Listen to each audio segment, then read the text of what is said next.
Hey guys, welcome to my vlog. In this one, I want to talk about the league season that's gone by.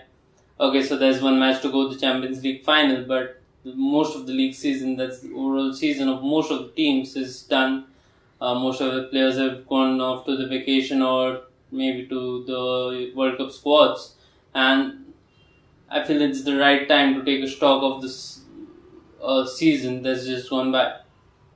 So majorly, I'm going to talk about the season that has been in the EPL, the league, French league, that is the La Liga, the Bundesliga, and even the Serie A. And it wasn't as exciting a season if you want to stick around throughout the competition from September to May. It wasn't that exciting in terms of the competition. The teams that won their leagues in the respective countries won them comfortably, except for Juventus, who won the league with 2 games to spare. And they were also leading the league throughout the season. So it wasn't much of a competitive season as years gone by have proven to be, but it was still a season of great highs for some teams and mild lows for some other teams. For the likes of Manchester City, Juventus, as well as PSG, it was a comfortable season. And all these teams reaching new heights in terms of, for PSG and Juventus, the number of back-to-back titles, and for Manchester City, even winning double with the League Cup back in February actually. Now moving on to Barcelona and Bayern Munich, both these teams had some tough starts to the season with Neymar leaving for Barcelona, and for Bayern Munich, the retirement of Lahm, as well as Alonso, and the critical injury to Neuer, ruling him out for the entire season. Majorly for Bayern Munich and even for Barcelona for that matter, it looked like a season of transition with even a new coach arriving for Barcelona. Eventually, Jupp Heynckes having to return for Bayern Munich as well. And so, this looked like a season of transition initially, but the way these clubs kept pushing towards winnings game after game after game, and pushing towards the titles, it was a comfortable season for his clubs in the end. Actually, it was a great season for Ernesto Valverde for his debut season with Barcelona, winning the double, and also for Jupp Heynckes on his return to Bayern Munich, being hailed as the savior, as well as Uli Hoeneß, the Bayern Munich president, begging Jupp Heynckes to stay. Eventually, Jupp Heynckes deciding on his retirement and Bayern Munich moving on with a new coach. But these proved to be great seasons for both the clubs, and they at the same time look like they even went through their transitions, putting them, both these clubs, in good stead for the next season. Same goes with Juventus as well as Man City and PSG. All these clubs have a talent pool and a player pool which is young enough to be competitive and to be able to play in the same way for their clubs for at least the next 3-4 years. Maybe Juventus are in question with Buffon leaving and also Chiellini being older, but most of the players, most of the 4 clubs which have won the titles look like they can win titles back to back for at least the next 3 seasons, unless someone like a Real Madrid in Spain, if they can mount a challenge, it will be tough. But otherwise, all these clubs look like they can win their domestic leagues for the next 3 or 4 seasons consecutively. Also, given the abundance of resources for these clubs, you have to know that they are going to rebuild as well, bring in more talent, bring in more players, and it's definitely going to put them in good stead for the years to come. Now moving on to the other teams in their respective leagues, the likes of Manchester United in England, Tottenham, Arsenal, even Chelsea had subpar seasons. Chelsea actually saved their season by winning the FA Cup final, and not winning it is what propelled United into a state of constant transition, if you will. United look like a team who are in a constant state of transition ever since Sir Alex left, and they still keep on improving their team to what looks like they are improving their team. Actually, they are second in the league, second in the FA Cup. They have beaten all of the top 6 sides in England, and their play looks much improved. Although in some important games, Mourinho puts his team in a position where they look like they have parked a bus and they're not adventurous enough to win the games, especially in the FA Cup final. That's why there's extended pressure on United and Mourinho to rebuild their team completely. The likes of Martial, Shaw, all the exciting young talent seems like they're gonna get axed, and more experienced, proven players are gonna replace them for Manchester United. As long as the team wins titles, people will be happy. So I guess they're going to go that route in this transfer window. It's going to be a busy transfer window for many of the English sides as well as some other teams throughout Europe as well. It's going to be one of the busiest transfer windows, if I'm right, because of the need of change in most of these clubs. The likes of Arsenal, who have changed their coach recently. Unai Emery has been appointed as the coach of Arsenal, and he looks like he's going to make some big changes to the club. Maybe not in terms of style of play. Unai Emery likes a similar style of play to Arsene Wenger actually, but in terms of personal, he might want to bring in some people who he can trust to build a team around. And I don't think there are many players currently in that Arsenal team who like Unai Emery can trust. Tottenham had a season where they nearly won something again, which has been happening for the last 3 or 4 years. Their player pool is pretty solid. The likes of Dele Alli, Kane, Dyer, defenders in Vertonghen, goalkeeper in Hugo Lloris. Their squad is extremely tight, extremely well thought of, and still they might need a few additions in a few places to take them to that extra level. For the likes of Chelsea, whose season has been saved, still there have been huge number of questions from Antonio Conte, who has decided to respect his contract and stay a third season at the club, and he's going to bring in some major changes. He wasn't happy with the signings from last season, and he made it very clear those were not his signings, and if Chelsea want Conte to be successful next season, they're going to have to bring in players who suit Conte's style of football. Now moving on to La Liga, Real Madrid had a really poor season, especially the first half of the season where Ronaldo was not scoring goals. Like, that's never happened for Real Madrid, and it was a major concern for the club. He came back well from January onwards, but it was really beyond, the title was already beyond reach by then, and recurring injuries to Gareth Bale and Benzema being subpar.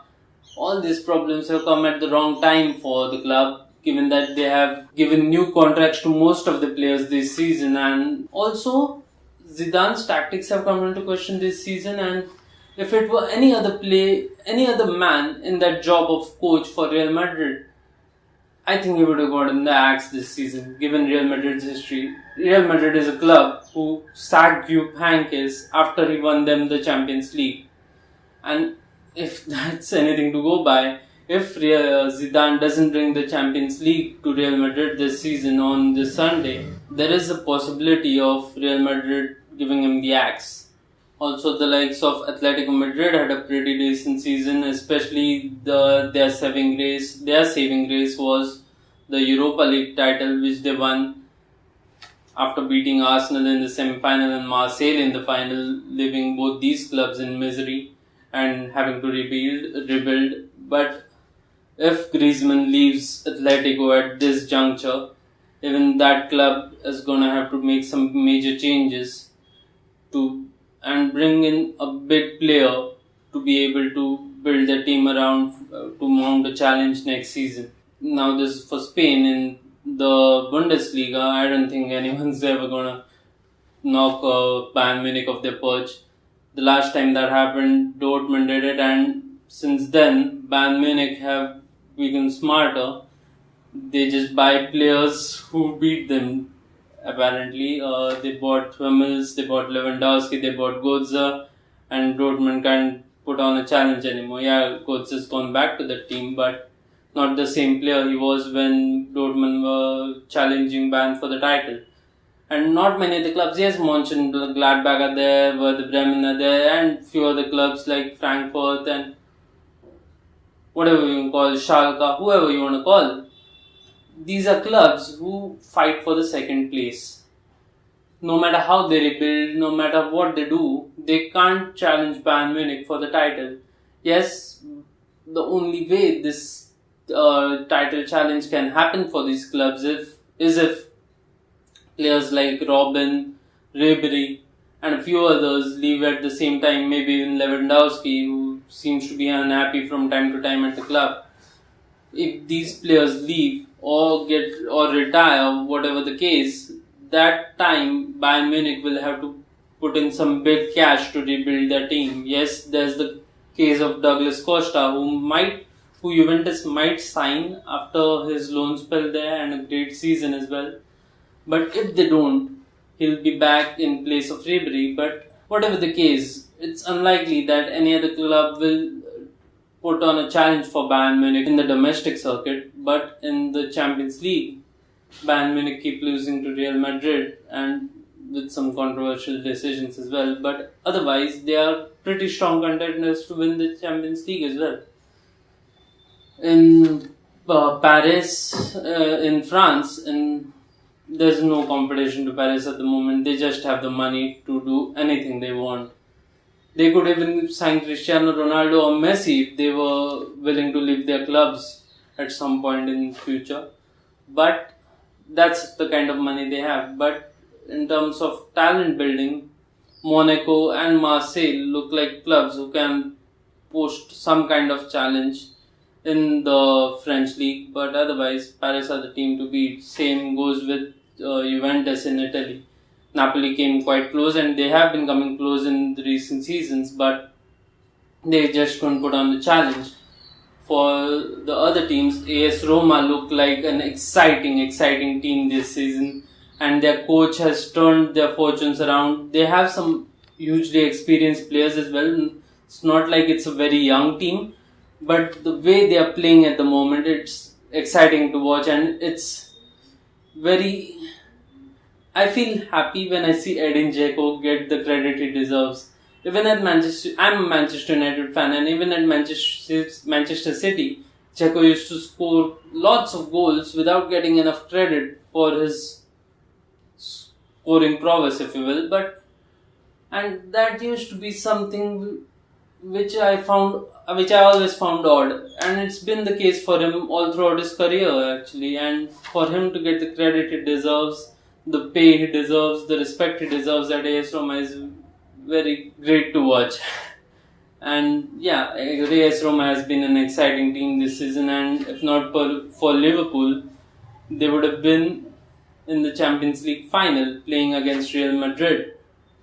Especially their comeback win over Barcelona was the highlight of the year, coming from 3-0 behind against a team like Barcelona and moving on into the Champions League semi-finals. Well, it can't get much better than that, can it?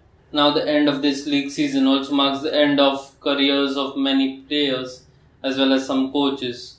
Big name being that of Arsene Wenger for Arsenal. There's also been some big changes like the newly appointed Thomas Tuchel taking on the job at Paris Saint-Germain. Also, Unai Emery coming to Arsenal to take over the Arsenal job. Also, Manuel Pellegrini has been appointed as the head coach of West Ham United. So there's some big changes coming on in the coaching department. In the player department, big stalwarts like Michael Carrick has ended his career as a player with Manchester United as a Manchester United legend. Same goes for Andres Iniesta at Barcelona.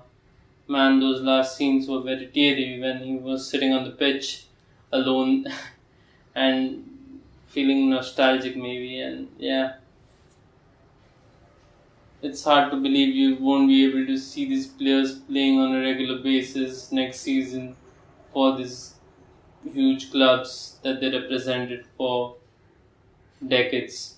Also, the likes of Wayne Rooney, Zlatan Ibrahimovic have moved their trade to the Major League Soccer for United States. I for one loved Wayne Rooney.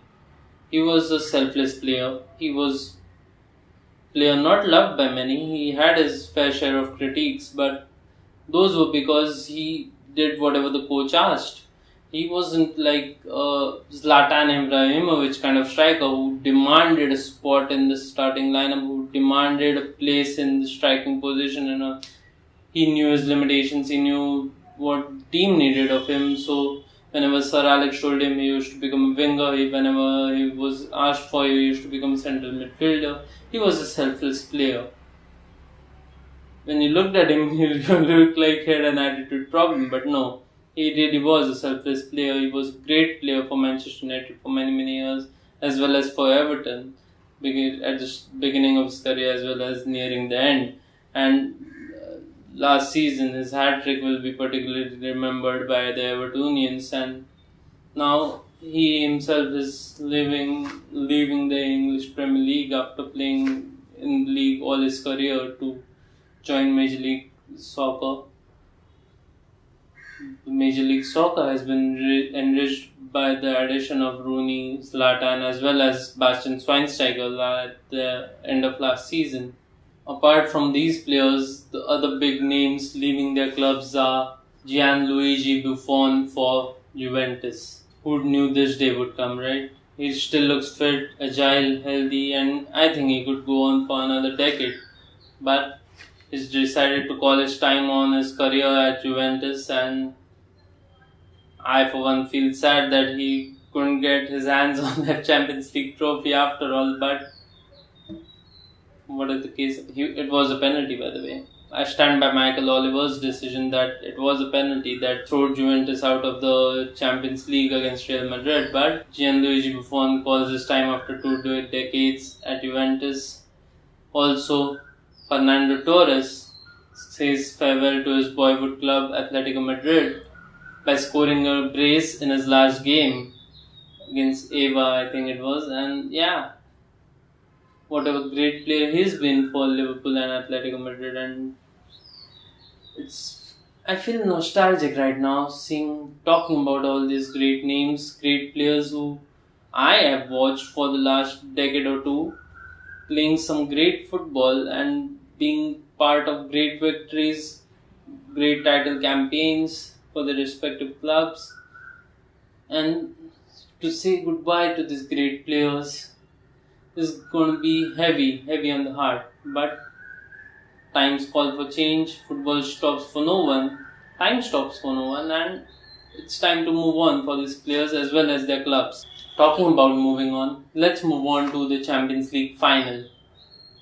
The biggest match of the league season, the biggest competition of the league season, the biggest trophy, and two of the biggest teams currently are playing it. Liverpool, who has been the most exciting team of this season, they are really exciting to watch. They have adopted the Klopp mentality finally, and they are running hard and they are running with steam, and they have been exciting. Mo Salah has been exciting to watch, the most exciting player against the biggest team in Europe, probably the biggest team in Europe, a team which has won 2 consecutive Champions League finals, 2 consecutive Champions League trophies, and are on the verge of winning their 3rd consecutive one. With the biggest player in the world, the like of Cristiano Ronaldo, leading them towards it. Now it's touted as a great match. It's touted as the match between 2 of the biggest players this season in Cristiano and Mo Salah.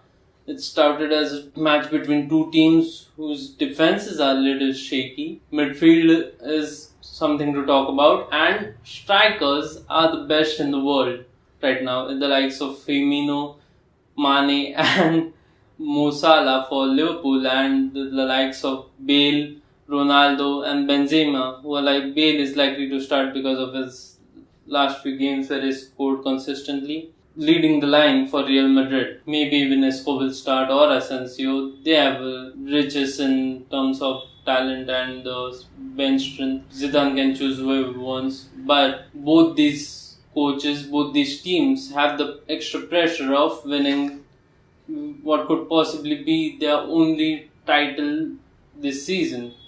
There's no other title left to win. These clubs are without any title win this season, and yeah, the This Champions League could prove crucial for both these clubs. Winning the Champions League could give Liverpool that extra impetus to mount a challenge on multiple titles next season. They need that confidence of winning a title. Whereas Real Madrid, they have been on the back of a lackluster season after winning a double last season to not even mount a competition for their domestic cup as well as the La Liga. This Champions League is like their last ray of hope. Maybe questions will be asked of Zinedine Zidane and his ability to coach the side further if they do not win this Champions League. And there's also the added pressure of this big name players, the likes of BBC as well as a few others, not being able to live up to their expectations from the last seasons and maybe are on the downhill slide. Also, there are some fun facts and contests that will come about in this Champions League final. The likes of facts like Jurgen Klopp has never won a cup final. Zinedine Zidane has never lost a cup final as a coach, at least, and he lost famously the World Cup final as a player. Who's gonna forget that? Put that aside. In terms of competitions, Emre Can is back in training. He might be crucial and he might play an important role in that Champions League final.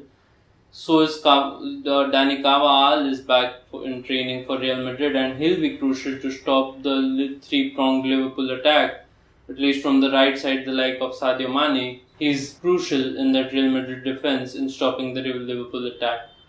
Marcelo will be put to test like never before in stopping Mo Salah. Marcelo is not known for his defensive abilities. He does some good defending, but he's known for his attacking, and his defensive abilities will be put to test like maybe never before, considering what Mo Salah has achieved throughout this season and what he might achieve in the Champions League final. The same goes with the Liverpool defense. People talk of the BBC and Isco, Vasquez, Asensio, whoever starts for Real Madrid, like they haven't been the best this season. They haven't been at their peak this season. They are waning in their powers. But on their day, they could run riot and storm through any defense in the world. And maybe Champions League final is what they were waiting for, given the recent resurgence in form of Gareth Bale. Ronaldo, as we all know, has been in great form this year, and Benzema, if given the right service, can cause havoc as well. And so, the Liverpool defense will be put to the test. The likes of Virgil van Dijk, especially if he starts Dejan Lovren, will be a major target for that Real Madrid attack, and the likes of Trent Alexander-Arnold as well. The right side of the Liverpool defense will be something which Real Madrid will definitely target in the Champions League final. Even Robertson, although young, is pretty capable of defending himself, and yeah, so both these defenses will be put to the test in this Champions League final, and it's going to be an amazing match if both these teams live up to their expectations and attack their opponent's defense. Unlike the recently concluded FA Cup final where both the teams were stagnant, to say the least, in their attacks.